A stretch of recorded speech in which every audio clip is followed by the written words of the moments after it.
BTV ভবনের ভেতরেও আগুন দেওয়া হয়। যাত্রাবাড়ি শনিরাখড়া এলাকাতেও কয়েক দফায় সংঘর্ষ হয়েছে। লাঠিসোঁটা নিয়ে মহড়া দেয় বেশ কিছু লোকজন, পরে রাবার বুলেট ছুড়ে পরিস্থিতি নিয়ন্ত্রণে আনে আইনশৃঙ্খলা বাহিনী। কাজলার টোল প্লাজায় বিভিন্ন গাড়িতে হামলার চেষ্টা করা হয়।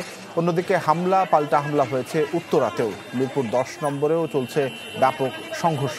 আর ধানমন্ডিতে পুলিশের সাথে ধাওয়া পাল্টা ধাওয়ার আতঙ্ক ছড়িয়ে পড়ে পুরো এলাকায়।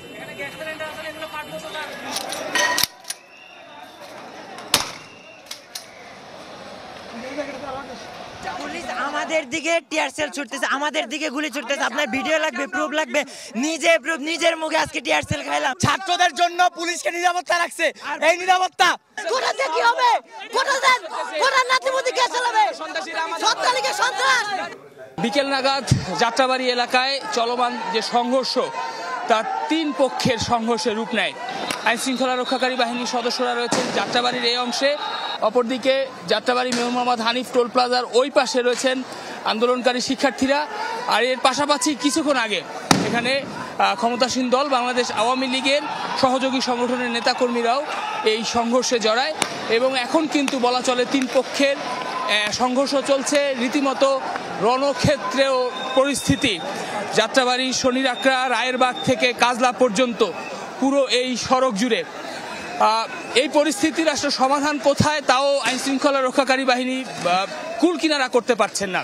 কেননা মুহুর্মুহু tear shell, rubber bullet, sound grenade অনেক কিছুই ছোড়া হয়েছে, কিন্তু এখন পর্যন্ত পুরো এলাকা কিন্তু বলা চলে রণক্ষেত্র এবং থেমেই কিন্তু আসলে এই সংঘর্ষের মাত্রা বাড়ছে।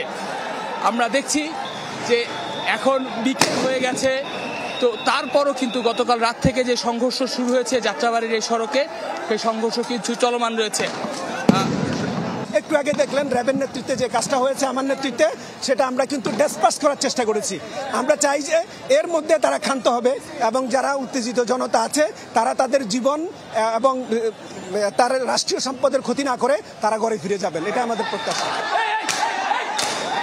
আমরা দর্শকদের জানিয়ে রাখছি, দর্শক রাজধানীর যাত্রাবাড়ি থেকে চিটাগাং রোডের দিকে যে সড়কটি গেছে, অর্থাৎ শনিরাখড়া রায়েরবাগ হয়ে সাইনবোর্ড পর্যন্ত সড়কের এই থমথমে উত্তপ্ত পরিস্থিতি কিন্তু এখনো চলমান এবং এই পরিস্থিতির সমাধান কোথায়, কিভাবে আইন শৃঙ্খলা রক্ষাকারী বাহিনী নিয়ন্ত্রণ করবে তা আসলে বলা কঠিন। চারদিক থেকে মুহুর্মুহু ইটপাটকেল নিক্ষেপ হচ্ছে, টিয়ার সেল নিক্ষেপ হচ্ছে, বহু মানুষ আহত হয়েছেন। তবে সন্ধ্যা নাগাদ আসলে বোঝা যাবে যে এই পরিস্থিতি কোন দিকে গিয়ে পৌঁছায়। এই ছিল এখানকার খবর।